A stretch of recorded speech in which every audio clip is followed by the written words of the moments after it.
The narrative of Ron Howard's career in Hollywood is one defined by an almost superhuman level of kindness and professional respect. He is the industry's steady hand, the director known for a calm demeanor and a collaborative spirit that consistently coaxes the best performances from his casts and crews. He does not shout, he does not engage in public feuds, and he has built a reputation on being the antithesis of the volatile, egotistical filmmaker. But this pristine reputation, earned over 5 decades of work, conceals a more complex reality. Even the nicest man in Hollywood has his limits, and the very professionalism that defines him has been tested by collaborations that pushed his legendary patience to the brink. For Howard, these experiences were not merely challenging, they were educational, shaping his philosophy and his future choices in profound ways. The conflicts were never about personal animosity, but about a fundamental clash between his methodical, respectful process and the chaos, ego, or sheer unpredictability that certain actors brought onto his sets. These were deep-seated tensions that lingered long after the cameras stopped rolling, influencing his casting decisions for years to come. This is the story of those silent resentments, the behind-the-scenes conflicts that reveal the true cost of maintaining perfection, and the 7 actors Ron Howard reportedly could not stand. The first and perhaps most foundational conflict traces back to the very beginning, to the idyllic streets of Mayberry. At just 6 years old, Ron Howard stepped onto the set of The Andy Griffith Show, wide-eyed and cast as Opie Taylor, the sheriff's son. To the American public, he was the red-headed sweetheart. And Andy Griffith was the perfect television father, initially for young Ron. That on-screen dynamic felt real. Griffith made him feel like he belonged, treating him not as a prop, but as a genuine partner in their scenes. However, as Howard grew from a child into a teenager, his perception matured, and he became acutely aware of the man behind the character. The wholesome warmth of Mayberry often concealed a far more complex and less forgiving reality. By the later seasons of the show, Griffith's mood had noticeably shifted. The atmosphere on set grew tighter, tensions thickened, and cast members became wary of his increasing irritability. Biographies and later accounts would describe Griffith as controlling and quick-tempered, a man shouldering the burden of a hit show. Frances Bethia, who played Aunt Bee, openly disliked him, and even Don Knotts, a close friend, admitted to fearing his unpredictable temper. Young Ron Howard learned to navigate this environment with quiet caution, reading the room carefully to avoid triggering flashes of Griffith's darker side. The breaking point in their relationship came as Howard, now a teenager, began to ask more questions about his character and the show's creative direction. Instead of encouragement, he was met with resistance. Griffith reportedly did not. Howard's tribute upon Griffith's passing was notably brief and carefully worded. The experience taught Howard a lasting lesson. The warmth audiences see on screen should ideally exist off-camera as well. On his future sets, consistency, kindness, and respect would not be optional. They would be the bedrock of his entire directing philosophy. This philosophy was tested to its absolute limit when he encountered Tom Sizemore. Ron Howard never rules through fear. His leadership is calm, deliberate, and rooted in meticulous preparation and mutual respect. He operates on the belief that great performances require not just raw talent, but also discipline and restraint. His collaboration with Sizemore, an actor of undeniable grit and intensity, became one of his most difficult balancing acts. On the 1996 thriller, Ransom, Howard was at the helm of a production with all the right ingredients, a stellar cast led by Mel Gibson, strong studio support, and his own disciplined direction. In theory, Tom Sizemore was a perfect fit for his role, bringing a raw, commanding presence to the film's antagonists. In practice, his presence was volatile and destabilizing. By this time, Sizemore's reputation for being unpredictable and off-balance preceded him. On set, he would arrive late and disoriented, his erratic energy derailing the rhythm of entire scenes and forcing numerous retakes. For Howard, whose sets are famous for their calm, family-like precision, managing Sizemore was an exercise in containing a storm. In rare candid reflections, Howard admitted that there were days he had to recalibrate the entire production around one person's unpredictability, approach he fundamentally disliked as it disrupts trust and throws off the collective rhythm. The situation grew so chaotic during a pivotal sequence that Howard was forced to halt production entirely, a move that spoke volumes about his quiet resolve to protect his set. When Tom Sizemore passed away in 2023, Ron Howard offered no public statement or tribute. For Hollywood's nicest director, some professional breaches are simply beyond forgiveness. Another early test of Howard's collaborative style came with his first major studio film, Night Shift, in 1982. The project was a quirky comedy that represented a huge opportunity for the young director, and he needed everything to run smoothly. The cast included Henry Winkler and a breakout Michael Keaton, whose improvisational energy was electrifying the set.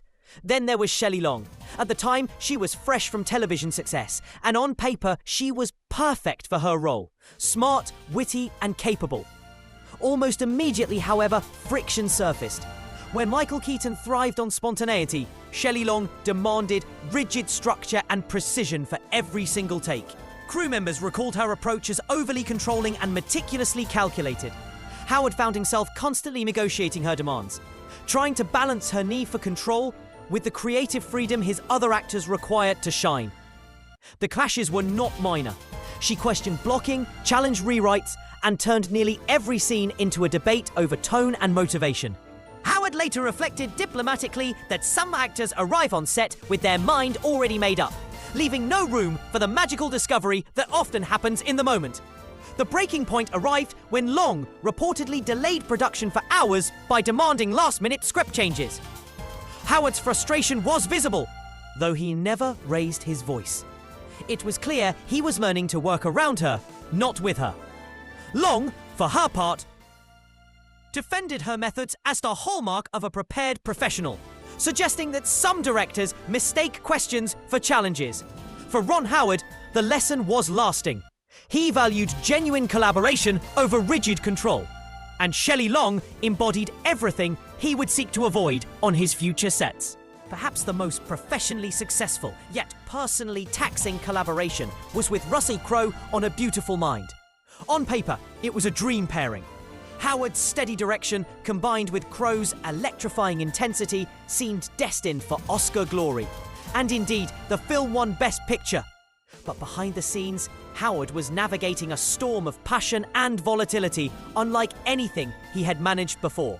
Crowe's performance as John Nash is celebrated. Look for Howard. The process was defined by constant negotiation. Insiders described Crowe as arriving on set each day prepared for a creative battle, challenging rewrites, scrutinizing camera angles, and turning every directorial note into a philosophical standoff. What should have been a smooth production became a series of intense discussions. Howard later admitted that with some actors, you guide the scene. But with Russell, she doesn't care. You held on tight and hoped for the best. The tension was not driven by mere ego, but by a fundamental difference in process. Crowe saw Howard's collaborative, clean approach as a threat to the raw, messy authenticity he demanded for his art.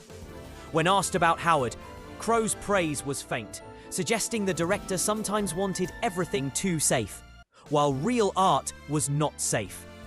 The film was a monumental triumph, but the personal toll on Howard was evident. He never cast Crowe in a lead role again, and when asked about a potential reunion years later, Howard firmly stated that some collaborations are meant to be once in a lifetime. The masterpiece stood, but the partnership ended, proving that even for Hollywood's nicest director, some creative costs are simply too high. This was a lesson he had learned in an even more extreme form with the legendary Marlon Brando. In 1995, Howard was given the opportunity to direct the iconic actor, a chance most directors would dream of. It instead became a harsh lesson in why some legends are best admired from a distance. The project, a dramatic film about a family patriarch, had all the makings of prestige, but it quickly unraveled into chaos. Brando arrived on set unprepared, refusing to learn his line to insisting his dialogue be written on cue cards placed around the set. His disregard for the production schedule was profound. He would vanish for hours without explanation, delay filming by showing up late, and demand sweeping script changes on a whim.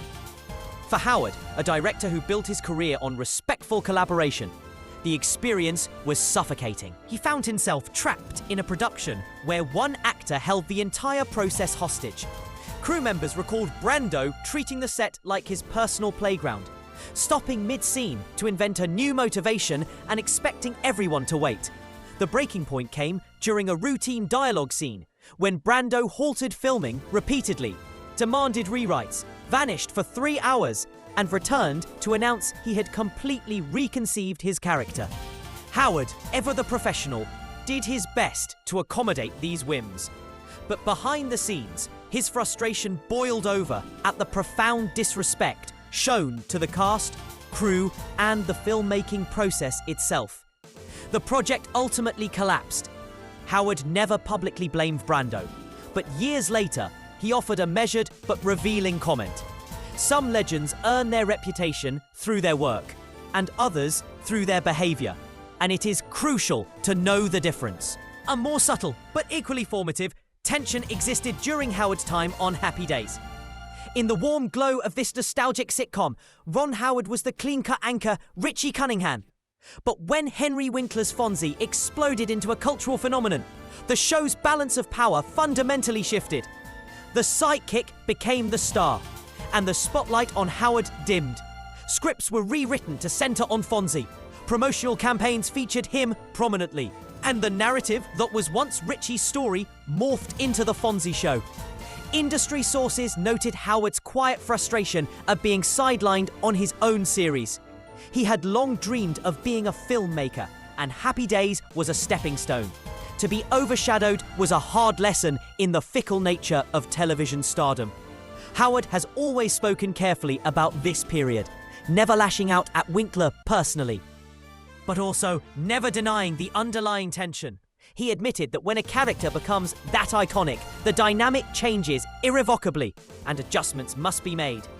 In a rarer, more candid moment, he confessed that there were times he questioned his place on the show and resented how the narrative shifted around him. For Ron Howard, Happy Days was not just a sitcom. It was a practical education in the realities of fame and a preview of the professional equilibrium he would later fight so hard to protect on his own sets.